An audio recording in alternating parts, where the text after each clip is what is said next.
Welcome to AI Insights Live. I'm Andres Torres, the founder and chief technology strategist at Zeroday Cybersecurity. Here's the AI question of the day. If your AI program had to scale 2 to 3 times overnight, would it lower your operational costs? Would it strengthen trust in your client base? Or would it crack under compute, contractual agreements, or compliance? Now, if you're live with us in the chat, I want you to drop ready if you believe your stack could scale from 1 to 100 nodes. Or I want you to put in there needs work if you feel that the costs, the capacity, or compliance frameworks could prevent you from blowing up. So, Andres, for the past 20 something weeks, we've talked a lot about how do we build a quality AI program. You've brought in multiple different deep dives, and this week will be no different. So, we're going to introduce a C3 playbook, being cost, capacity, and compliance. This is what we're going to be working on for our fourth quarter. This week's headlines, they tell one clear story. The winners are operationalizing AI around those costs, capacity, and compliance. And in any of those are weak, your return on investment gone. So let's talk about cost. Well, enterprises have shifted towards a fit for purpose model to lower cost per task model. So let's say that again. Before it was a fit for purpose model, but now what we're seeing now in the industry, they are moving more to the lower cost per task. Anthropic has launched Haiku 4.5, a cheap, smaller model positioned to broaden enterprise adoption by slashing inference costs while keeping solid performance. So, what does that mean? More coverage across workflows without budget overflows. And this is coming out of Reuters. What about capacity?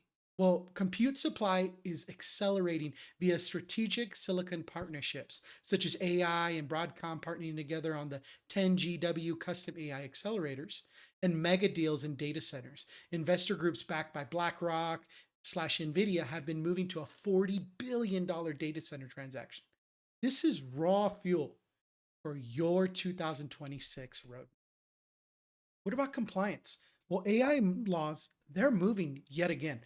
California just signed SB 243, requiring disclosures and safeguards for companion chatbots, especially for minors. If you deploy customer facing conversational AI in the United States, this affects your design and your oversight.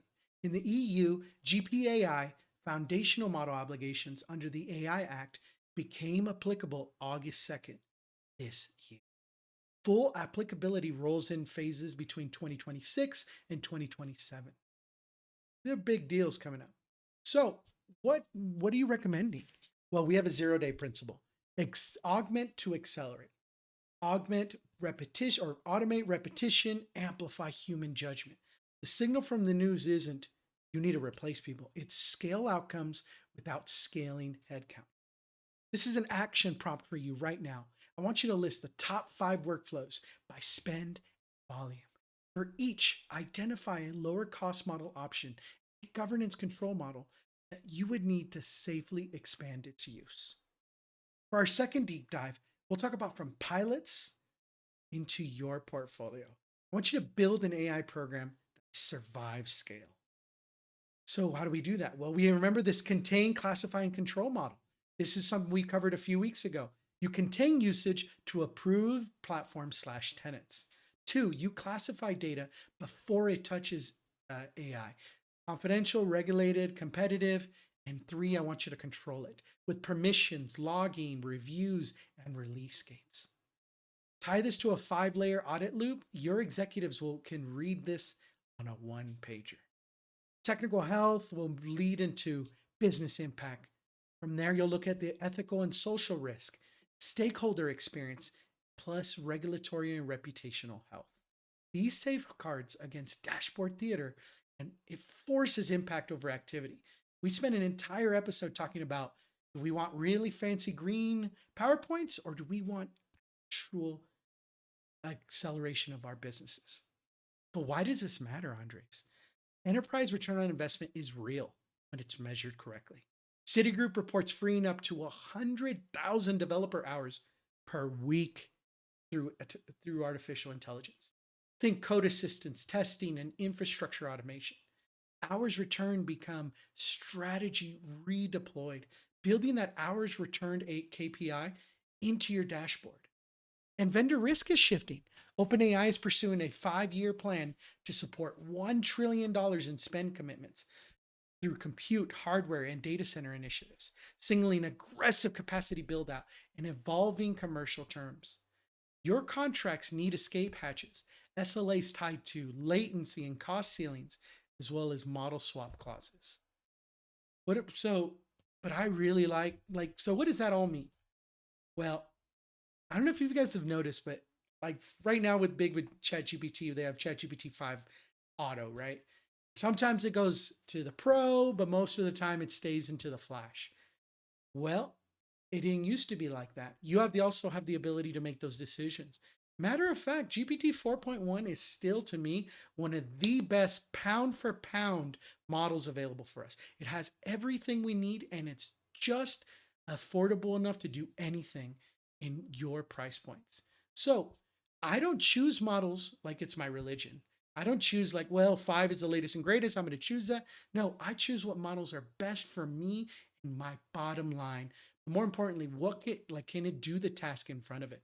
Cheaper models like Haiku 4.5 that Anthropic just released can cover 60 to 80% of those tasks. They can reserve premium tokens for complex reasoning. You could build a tiered routing policy based on task criticality, not on model loyalty. So, for you leaders out there, this is your checklist. Do you have a task to model routing where your cost is capped and actually accounted for? Do you track defect rate and human in the loop sign up for high impact decisions?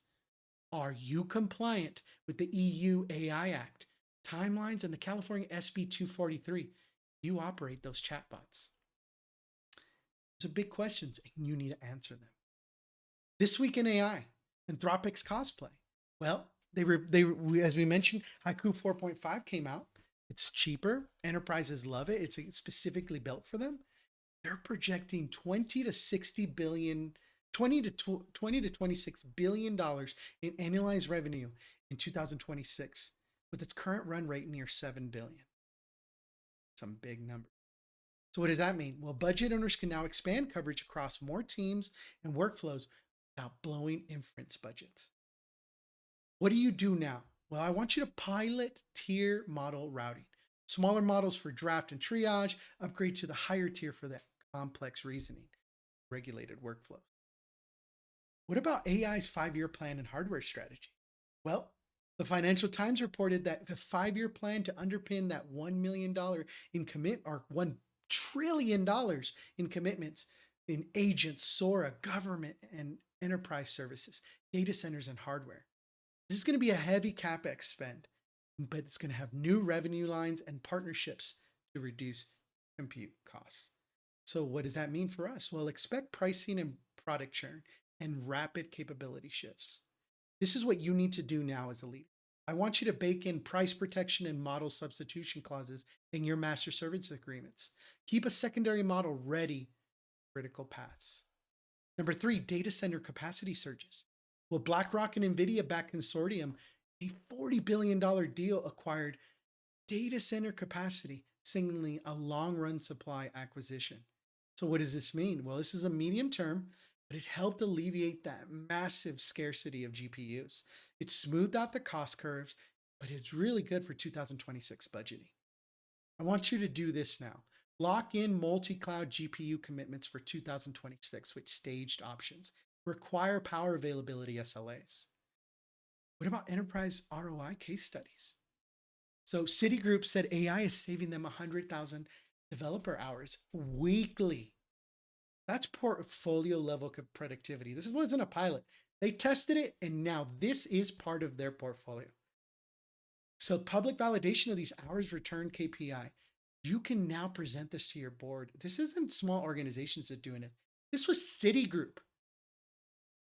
So what I want you to do now, I want you to implement or instrument this within your SDLC and service workflows to report hours returned and defect avoidance. I want you to do this monthly.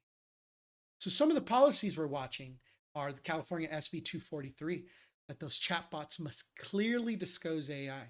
and add safeguards for minors. So break reminders, suicide and safe harm protocols. I want you to design, legal, and ops teams should coordinate now on 2026 enforcement. This is coming out of California. And usually, where California goes, a lot of states start really paying attention. Then the EUAI Act, the GPAI obligations already applicable as of August 2nd of this year, with full applicability by August 2nd of next year. Some product embedding high risk rules by 2027. Start those model cards, risk logs, and incident playbooks. What about the silicon pipeline? OpenAI and Broadcom's announced a collaboration with the 10GD custom accelerators. Evidence that top vendors are verticalizing to manage cost and performance.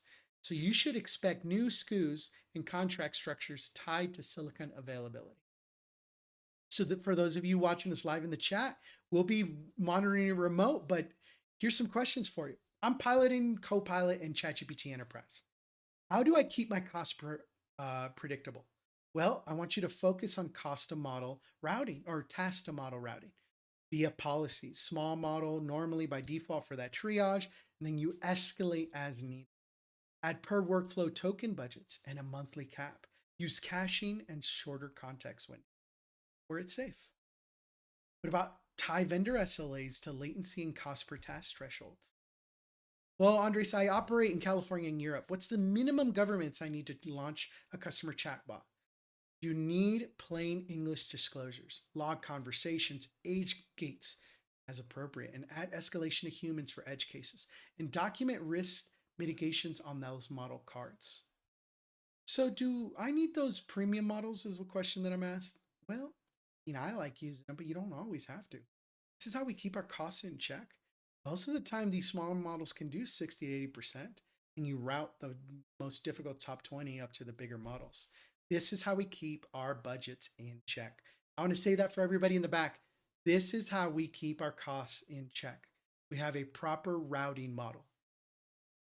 So if this breakdown for you helped, go ahead and grab the checklist. You can go to zeroday-cyber.com, or you can go at the end of the show, scan that QR code, and we'll have a 15-minute meeting to see how we can help you. Now, I want you to take this to heart. Instrument your AI like your infrastructure. This week, we talked about tiered model routing, hours return to your executive dashboards. We also talked about some big things like the EU and California chatbot obligations. These are all big things. I really want you to take a second and see AI is not about writing marketing. There is so much more to it. This is how we as business owners can move into the next epic. I'm Andres with Zeroday Cybersecurity. And remember, technology is your amplifier. Strategy is your edge. We'll see you next week.